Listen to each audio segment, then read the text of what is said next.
നമ്മൾ ജീവിതത്തിൽ എന്തൊക്കെ കോംപ്രമൈസ് ചെയ്താലും ഒരു 3 കാര്യങ്ങൾ എന്ത് ചെയ്യരുത്, കോംപ്രമൈസ് ചെയ്യരുത്. സോ ആ ഒരു വിഷയത്തിനെ കുറിച്ചൊന്ന് സംസാരിച്ച് പോയാലോ, എന്താണെന്നായിരിക്കും അല്ലേ? ഓക്കെ, നമുക്ക് സ്റ്റാർട്ടിങ് വലിച്ചു നീട്ടണ്ട, പോയിൻറ്റ്സിലോട്ട് തന്നെ പോവാം അല്ലേ. ആദ്യത്തെ കാര്യം എന്ന് പറയുന്നത് സമാധാനം.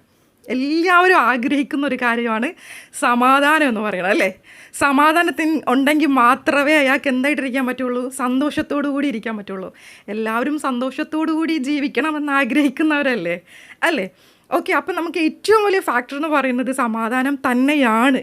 ഓക്കെ, അപ്പം നമ്മൾ സമാധാനത്തോടു കൂടി ഇരിക്കുന്ന സമയത്ത് അതിനിടങ്ങേറായിട്ട് വരുന്ന ഫ്രണ്ട്സ്, റിലേറ്റീവ്സ്, ചൊറയുണ്ടാകുന്ന കുറച്ച് ആൾക്കാർ, അതിൽ നിന്നൊക്കെ എന്ത് ചെയ്യാം, കുറച്ച് വലിഞ്ഞ് ബാക്കപ്പ് നിൽക്കാം, ഒരു പ്രശ്നവും ഇല്ല കേട്ടോ. അതുപോലെ തന്നെ വേറൊരു കാര്യമാണ് എനർജി. നമ്മൾ എനർജി എന്ന് പറയുന്നത് നമുക്ക് അത്രത്തോളം ഇമ്പോർട്ടൻ്റ് ആയിട്ടുള്ളൊരു കാര്യമാണല്ലേ. നമുക്ക് എനർജി ഇല്ലെങ്കിൽ ഒന്നും ചെയ്യാൻ പറ്റത്തില്ല, സംസാരിക്കാൻ പറ്റത്തില്ല, നടക്കാൻ പറ്റത്തില്ല, ഒന്നിനും ഒരു കോൺസെൻട്രേഷൻ കിട്ടത്തില്ല.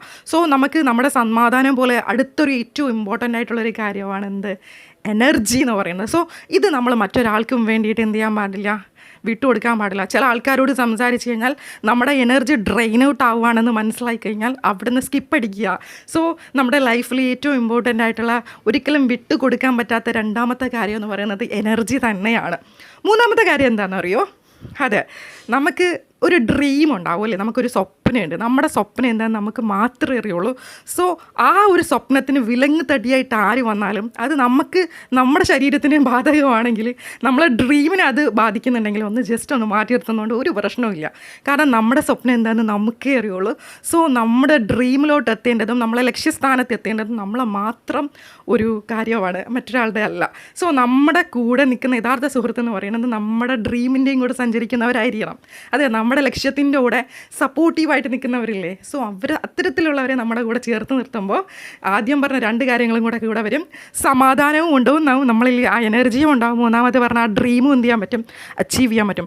ഈ 3 കാര്യങ്ങൾ നിങ്ങളൊന്ന് ശ്രദ്ധിച്ച് വേണം മുമ്പോട്ട് നടക്കാൻ. ഇതിനാരെങ്കിലും പാകപ്പിഴ വരുത്തുന്നുണ്ടെങ്കിൽ അവർ നമ്മുടെ യഥാർത്ഥ സുഹൃത്തല്ല. സോ അവിടെ നിന്ന് എന്ത് ചെയ്യണം, സ്കിപ്പ് അടിക്കുക. അത്രയേ ഉള്ളൂ. അസ്സലാമു അലൈക്കും. ഞാൻ നിങ്ങളുടെ മുഫി. എൻ്റെ ചിന്തകൾ നിങ്ങൾക്ക് ഇഷ്ടപ്പെടാനുണ്ടെങ്കിൽ എന്നെ ഒന്ന് സപ്പോർട്ട് ചെയ്തേക്കണേ. ബൈ.